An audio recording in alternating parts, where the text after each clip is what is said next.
Assalamualaikum warahmatullahi wabarakatuh. Innal hamdalillah nahmaduhu wa nasta'inuhu wa nahdihi wa nastaghfiruh wa na'udzu billahi min shururi anfusina wa min sayyiati a'malina.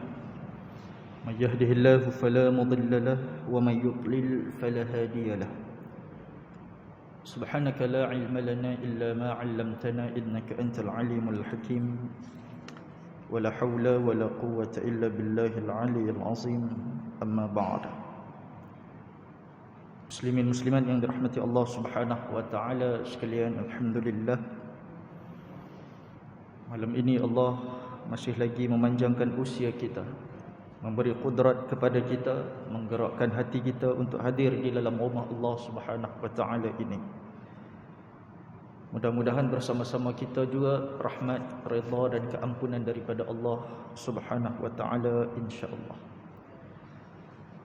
Malam ini kita nak membicarakan sebuah hadis yang dipetik daripada kitab 40 hadis sahih kisah ghaib, iaitulah hadis yang nak ceritakan tentang buku amalan menjadi ringan dan potongan kalimah la ilaha illallah Muhammad Rasulullah itu menjadi berat.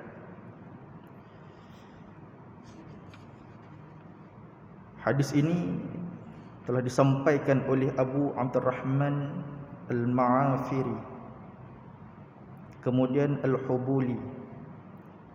Dia kata, aku dengar Abdullah bin Amru bin Al-As. Dia kata Rasulullah sallallahu alaihi wasallam bersabda, innallaha sayukhallisu ar-rajulan min ummati ala ru'usil khalaiq yawmal qiyamah fayanshuru alaihi 99 sijillan kullu sijillin mithlu maddil basar thumma yaqul atunkiru min hadha shay'a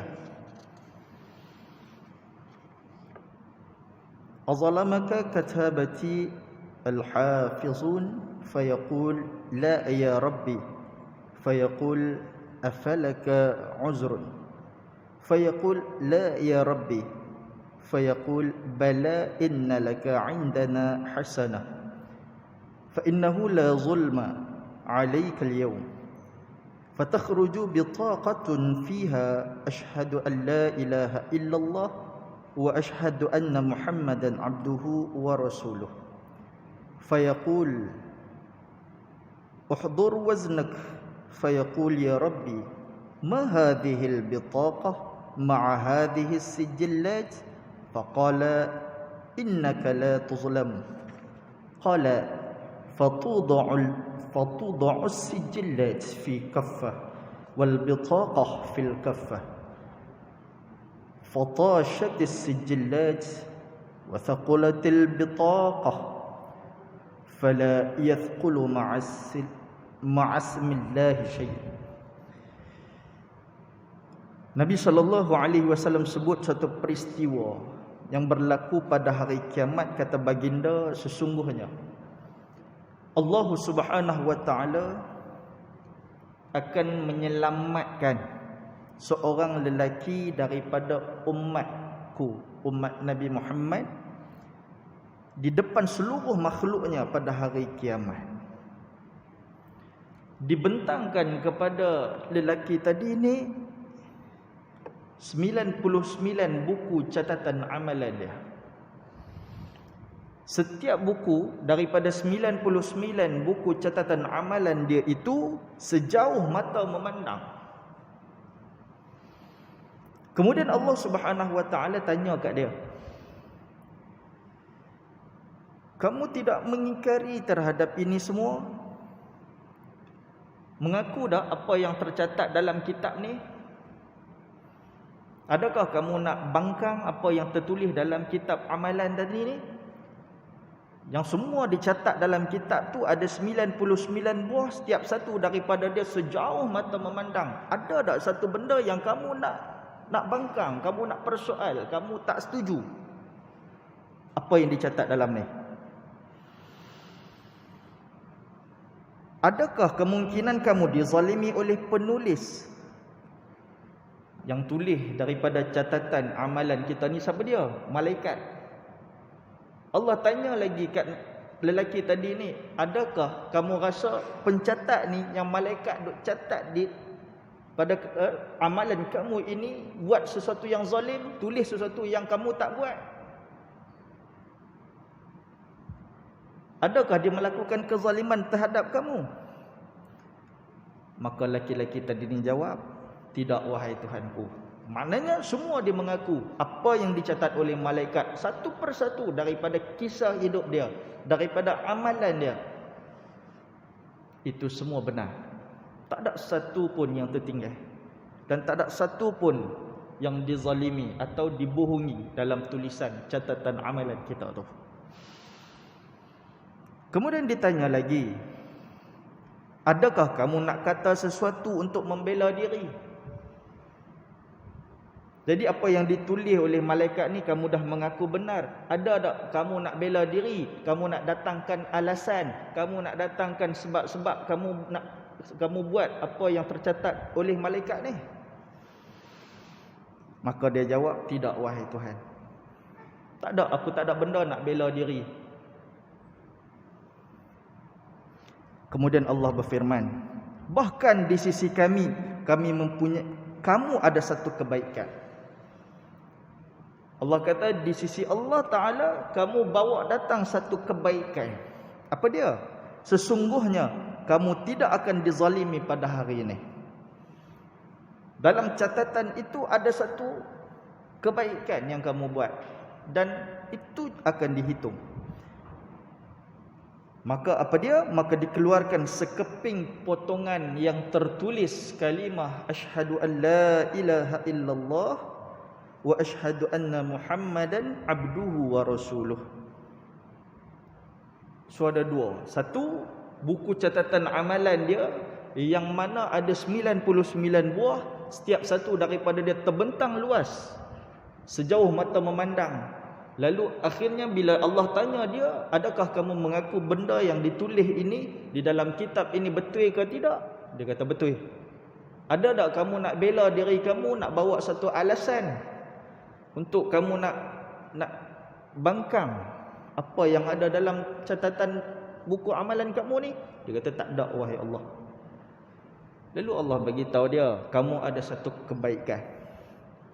Dibawa satu lagi potongan. Tadi 99 buah buku catatan amalan yang jauh, yang kita kata yang tebal lah.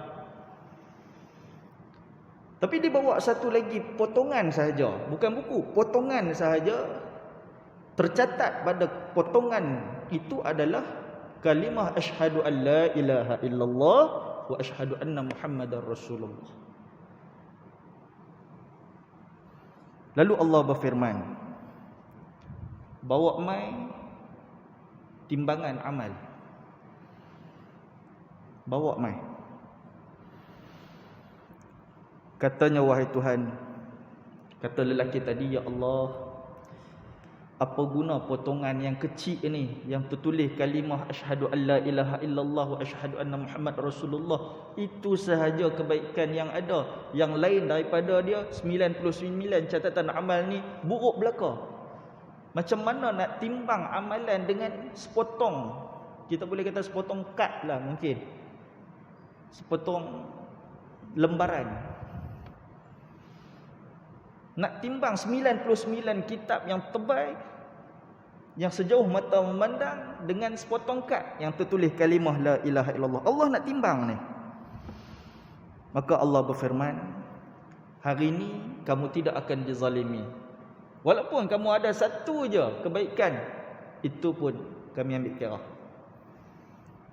Kamu tidak akan dizalimi, kata Allah Subhanahu wa taala. Maka Rasulullah sallallahu alaihi wasallam pun melanjutkan kisah ini lagi. Kata baginda, diletakkan buku catatan amalan itu dalam satu bekas. Dalam timbangan itu dia ada dua. Satu dia letak di atas bekas. Buku catatan 99 tadi ni letak dalam satu bekas, dan ambil sekeping lembaran yang tertulis kalimah syahadah tadi, letak dalam bekas yang lain. Nak timbang. Bila ditimbang, rupa-rupanya buku 99 tadi ni ringan, terangkat naik. Dan yang sekeping lembaran tertulis kalimah syahadah tadi menjadi berat. Maka tidak ada yang lebih berat daripada nama Allah Subhanahu wa ta'ala selain apapun. Muslimin, muslimat yang dirahmati Allah sekalian. Hadis ini diriwayatkan oleh Al-Imam At-Tirmizi dalam kitab Al-Iman Anir Rasulullah sallallahu alaihi wasallam. Dalam bab yang menyatakan siapa yang mati dan dia bersaksi tiada Tuhan selain Allah. Dan hadis ini dikatakan sahih. Apa yang kita boleh belajar daripada hadis ini? Yang pertama sekali, dia nak bagi tahu bahawa betapa akidah yang benar itu mampu menyelamatkan seseorang daripada api neraka di akhirat nanti. Akidah tauhid yang benar yang menyelamatkan lelaki tadi ni, walaupun amal solehnya tak cukup piawai nak selamatkan dia, kerana dia banyak buat benda yang buruk. Dan perkara ini tidak berlaku kepada semua orang dan tidak diketahui akan berlaku dekat siapa. Maka jangan kita duk anggap tak apalah, kita mengucap kalimah syahadah ni okey dah tu, nanti dia berat daripada amalan jahat kita, so kita pun buatlah amalan jahat. Tak. Apa yang disebut oleh Nabi ni bukan berlaku kepada semua orang. Dan kita tak tahu dia akan berlaku kepada siapa. So tak boleh kita anggap bahawa cukup syahadah. Kan, syahadah dah berat dah. Setengah orang dia nakal. Dia duk rasa macam tu, kita Islam cukup lah. Kan? Kita buatlah, nak buat apa? Nak dedak aurat ke, nak pi tikam ekor ke, nak pi minum marak ke? Tak apa, syahadah masuk syurga. Oh, dia tak semudah itu. Sebab bila kita mengucap syahadah, kalimah la ilaha illallah Muhammadur Rasulullah, itu menuntut kepada kita tanggungjawab untuk nak membuktikan kita ni betul-betul berikrar dan berjanji. Kita boleh katakan syahadah kita ni, yang kita duk mengucap ni adalah persaksian. Asyhadu, menyaksikan. Aku bersaksi. Kita bersaksi apa? Tidak ada Tuhan yang patut disembah melainkan Allah.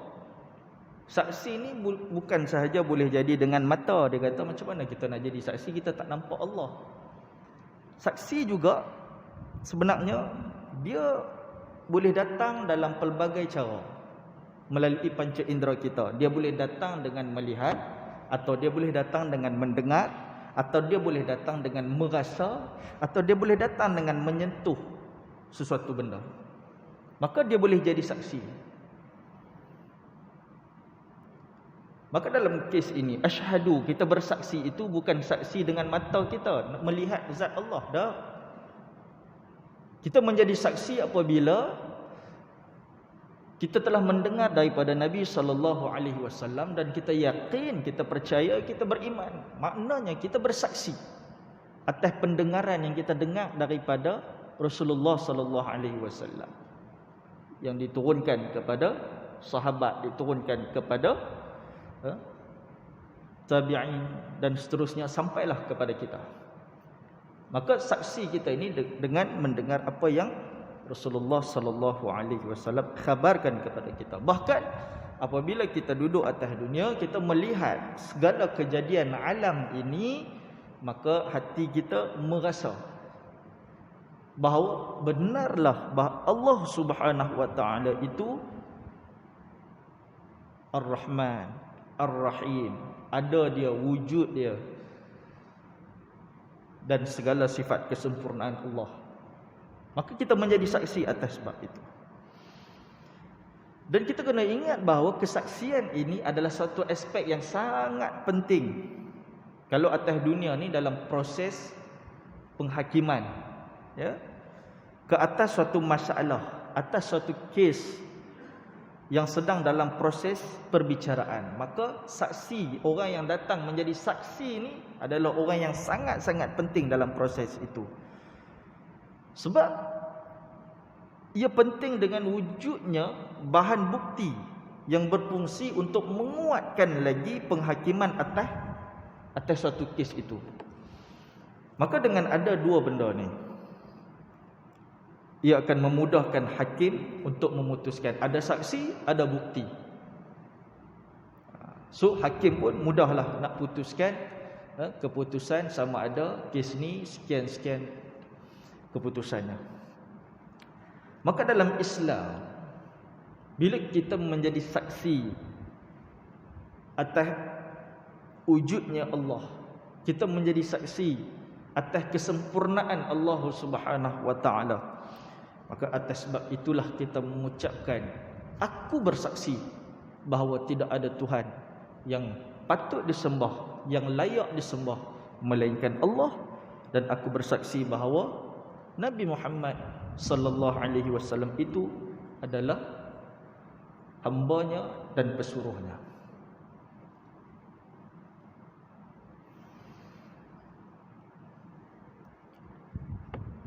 Keistimewaan syahadah ni kita tahu daripada sebuah hadis, di mana hadis itu ada satu orang laki-laki yang datang dengan keadaan rambutnya tidak kusut, rambutnya hitam, bajunya bersih, tetapi para sahabat tak kenal dia.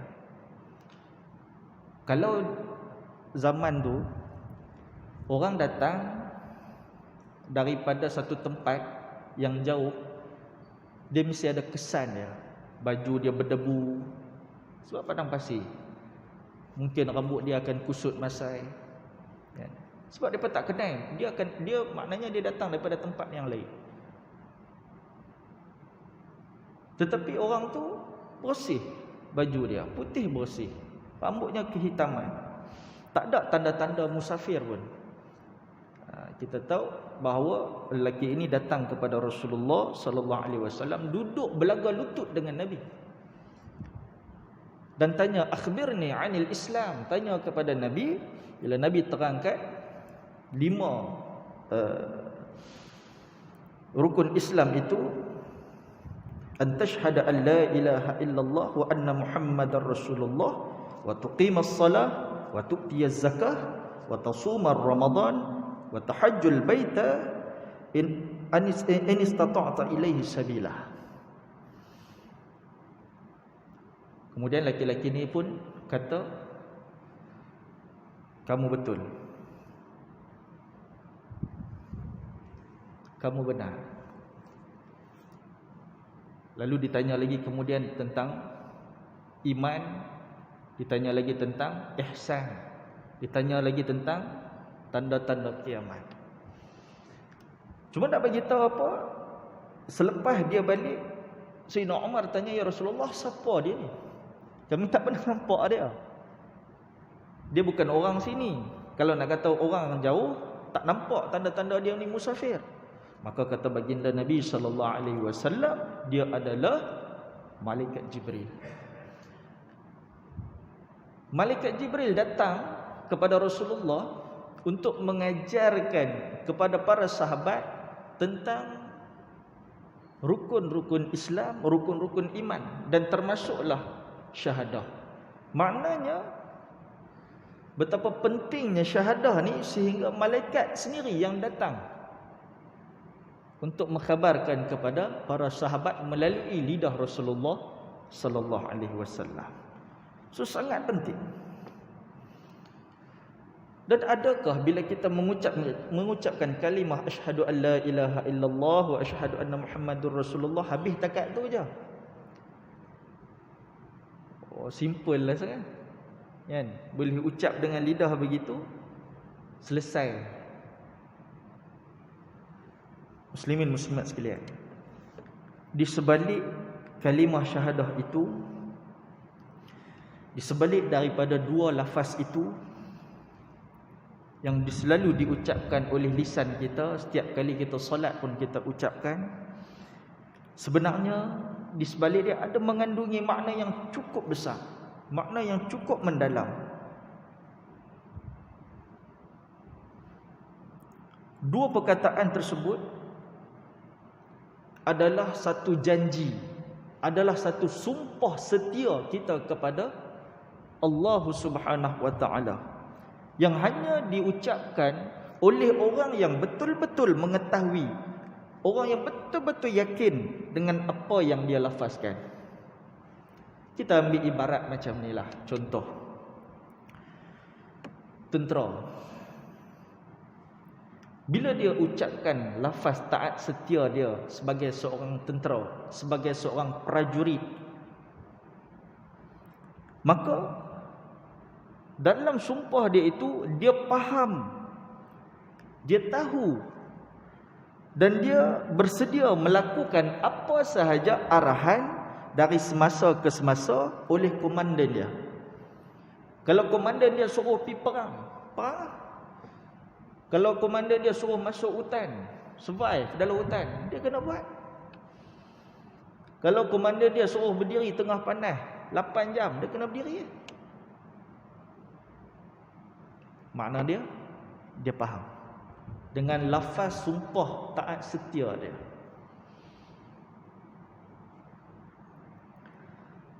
Sehingga kan mereka sanggup menggadaikan apa tentera ni? Menggadaikan masa mereka. Kalau siapa yang biasa dengan tentera, dia tahulah berapa lama dia boleh duduk dengan family dia.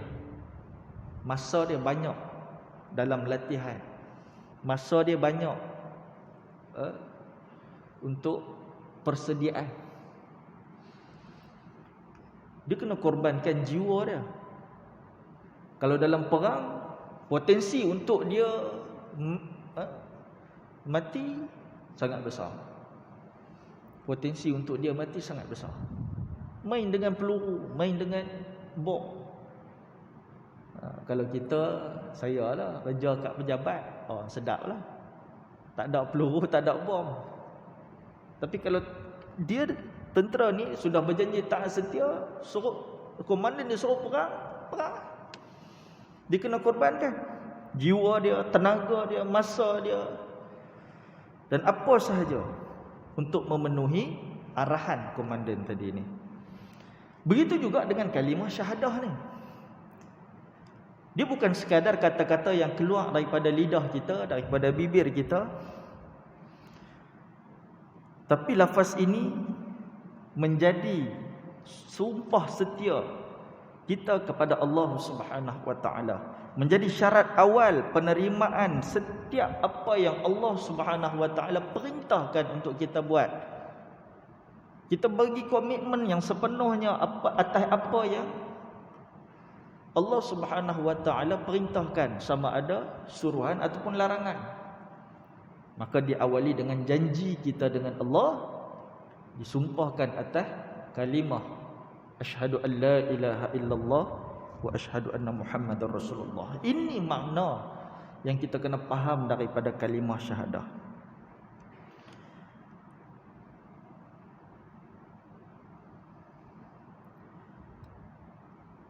Muslimin muslimat yang dirahmati Allah Subhanahu wa taala sekalian, maka dia akan jaga kalimah ini, janji sumpah setia dia ini, sehinggalah akhir hayat dia. Yang kedua yang kita boleh belajar daripada hadis ini ialah malaikat pencatat amal. akan mencatat segala-galanya berkenaan tentang seseorang sejak dia hidup sampailah dia mati, dan semua itu akan dibentangkan di hadapan Allah Subhanahu wa taala dan seluruh manusia di padang mahsyar nanti. Tapi adalah khilaf yang kata bukan semua amalan dicatat.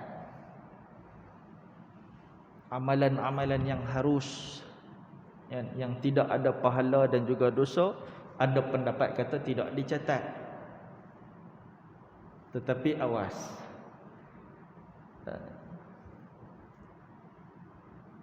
ada catatan amalan kita sebenarnya dicatat setiap patah perkataan, setiap gerak-geri kita.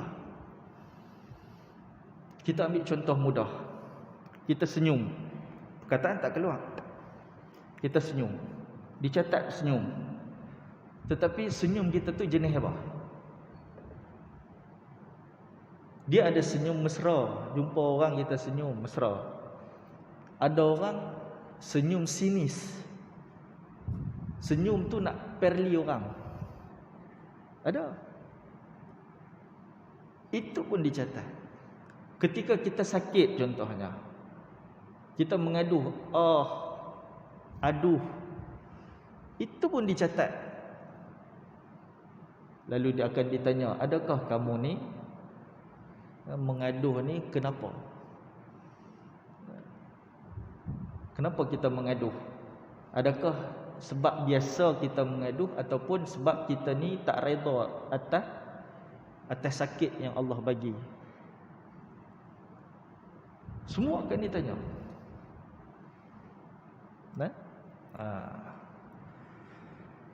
So semua itu akan dibentangkan di depan kita. Dia akan disoal kepada kita sama ada kita setuju ke tidak setuju dengan apa yang dicatat oleh malaikat. Tak ada siapalah kata tak setuju, cuma akan ditanya juga. Kan? Sebab malaikat ni dia tak kona-kona kalau dia tulis ni. Dia tulis apa, exactly apa yang kita buat, apa yang kita cakap, apa yang kita lakukan, semua akan ditulis.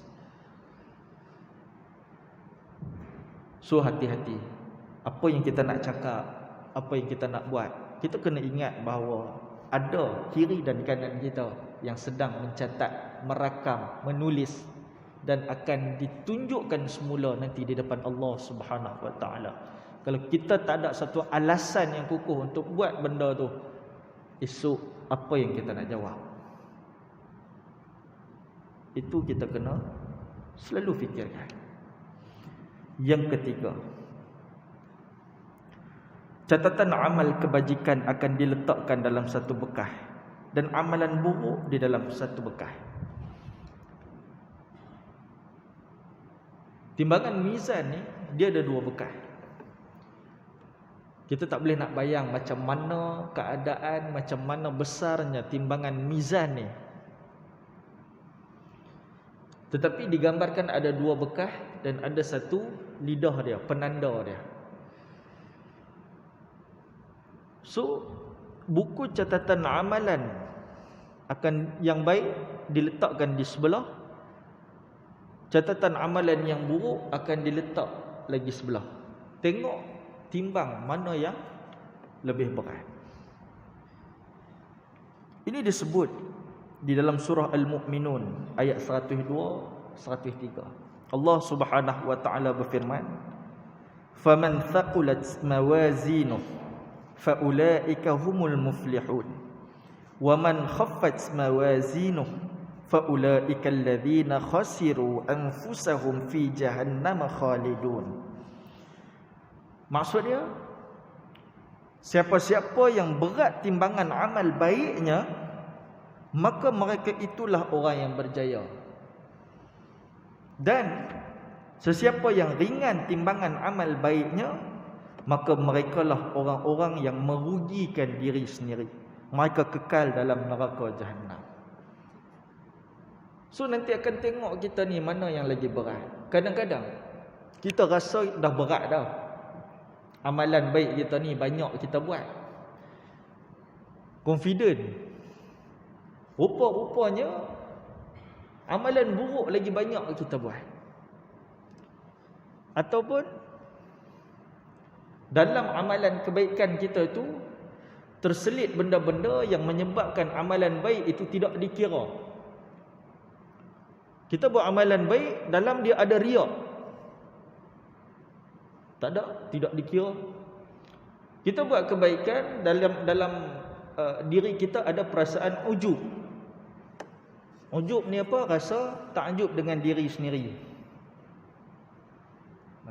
Riak ni apa? Riak buat sesuatu amalan kebaikan, nak netizen puji dah. Bahasa hari ni netizen lah. Nak orang komen kat bawah tu puji dia. So dia pun post kebaikan dia buat dalam dia post dalam media sosial. Kalau dulu tak ada media sosial, dia buat kat depan-depan orang supaya orang puji dia. Oh, bagusnya dia ni. Hebatnya dia ni.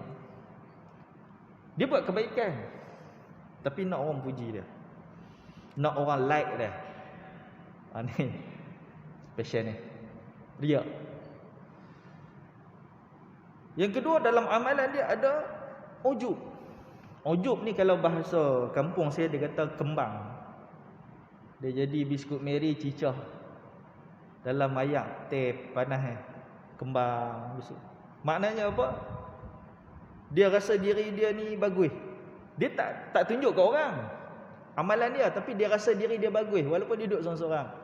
Bangun pukul 3 pagi, bangun pukul 4 pagi. Sembahyang tahajud, nak sembahyang tahajud bagus dah.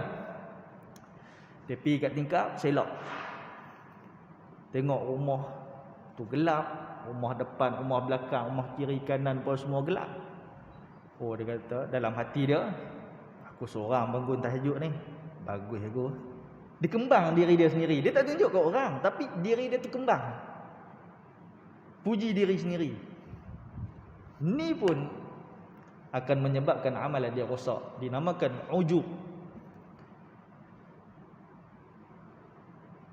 Ataupun dia ni ada perasaan, ataupun dia ni ada sum'ah. Asal perkataan sum'ah ni sami', dengar. Dia tak tunjuk ke orang, dia tak kembang, tapi dia pergi kat pejabat sekejap, duduk sembang dengan member-member, duduk tengah sarapan tu, dia kata aku ni bukan apa. Sejak daripada umur aku 15 tahun, sejak balik tu sampailah umur lah ni 45, tahajud sekali pun tak tinggal lagi. Dia cakap tu nak orang puji dia. Dia tak tunjuk depan mata orang tu, tetapi dia cerita benda tu, diceritakan, didengarkan kepada orang lain supaya orang memuji dia. Itu semua menyebabkan amalan-amalan baik yang kita buat itu rosak, tak ada pahala. Akhirat esok apa yang Allah Subhanahu Wa Taala suruh, dia panggil orang yang macam ni, ada catatan amalan dia buat sekian dengan rasa sekian. Allah Taala kata kat dia, api minta pahala dekat orang yang hendak dia puji hang tu. Sebab dia buat amalan tu bukan kerana Allah, tetapi nak pujian manusia. Allah suruh dia pergi minta pahala dekat orang yang dia nak puji tu. So bahaya. Dalam kita buat amal kebaikan pun takut-takut tidak dihitung dan tidak dikira oleh Allah, maka di atas timbangan mizan tengok-tengok amalan buruk kita banyak, amalan kejahatan kita banyak. Macam mana boleh jadi macam ni? Aku ni tahajud kuat, mayang sunat kuat, rupa-rupanya semua tu ada unsur-unsur riya, ada unsur sum'ah, ada unsur ujub dan sebagainya. Cukup bimbang. So yang tu kena jaga juga hati kita. Yang keempat, timbangan mizan yang digunakan untuk menimbang amalan hambanya di akhirat ada dua bekas. Satu untuk timbang pahala dan satu untuk timbang dosa.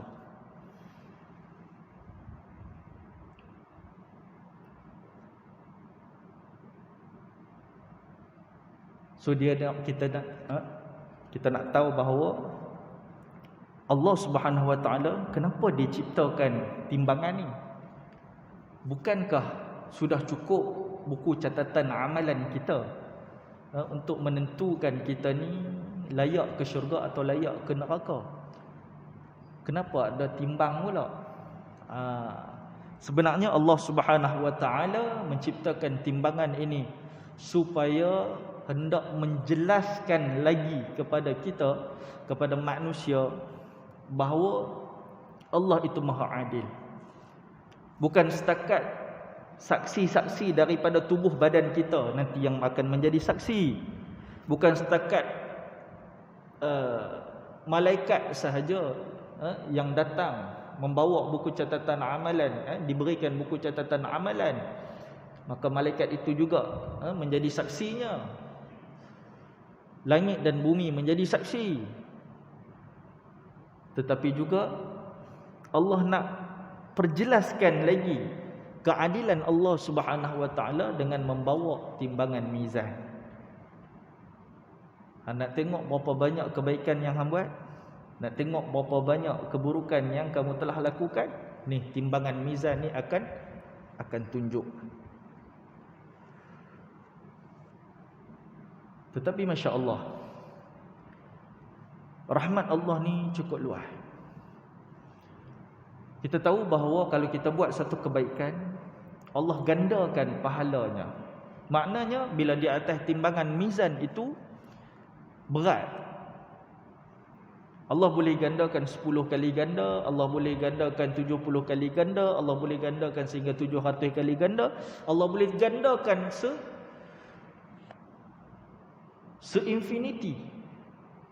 Tak ada hujung dia pahala tu.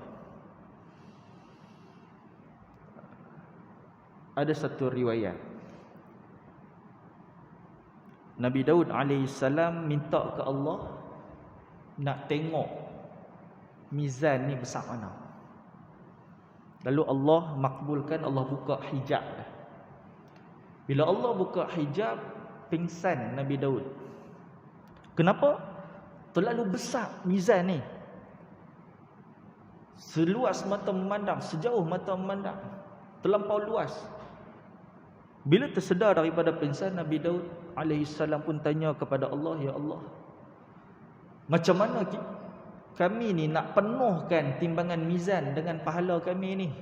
Sebab terlalu besar. Nak penuh macam mana? Lalu dijawab kepada Nabi Daud, Allah boleh penuhkan. Aku boleh penuhkan pahala ini walaupun hanya dengan kebaikan bersedekah sebiji buah tamar. Maknanya apa? Semua peluang untuk buat pahala ni kita jangan lepaskan. Ada kala dengan sebiji buah tamar yang kita sedekah itu mengundang redha Allah, lalu Allah Subhanahu Wa Taala menggandakan pahala sehingga boleh memenuhkan pahala di atas timbangan mizan. Sebab itu jangan kita pandang remeh dengan amalan-amalan yang kecil. Dalam amalan kita ni, kita tak tahu yang mana mengandungi pahala yang banyak. Kalau Allah redha, Allah nak bagi banyak, Allah bagi banyak. Dan kita juga jangan pandang remeh keburukan, kejahatan, dosa. Ada setengah orang dia kata ni dosa kecil je. Kita tak tahu dalam dosa itu, dosa kecil itu mengandungi kemurkaan Allah. Walaupun Allah tidak menggandakan dosa kita, satu dosa Allah, satu perbuatan jahat Allah bagi satu dosa, tidak digandakan, tetapi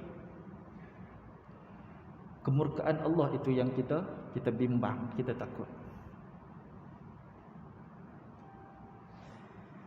Maka sebab itu berebutlah nak penuhkan timbangan mizan walaupun besar, tetapi penuhkan dengan amalan-amalan kita. Dan antara amalan yang paling baik sekali adalah amalan meninggalkan maksiat itu amalan yang paling baik.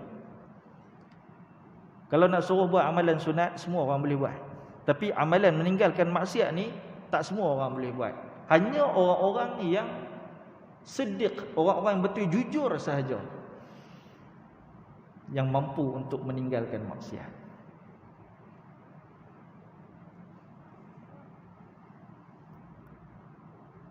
Yang kelima,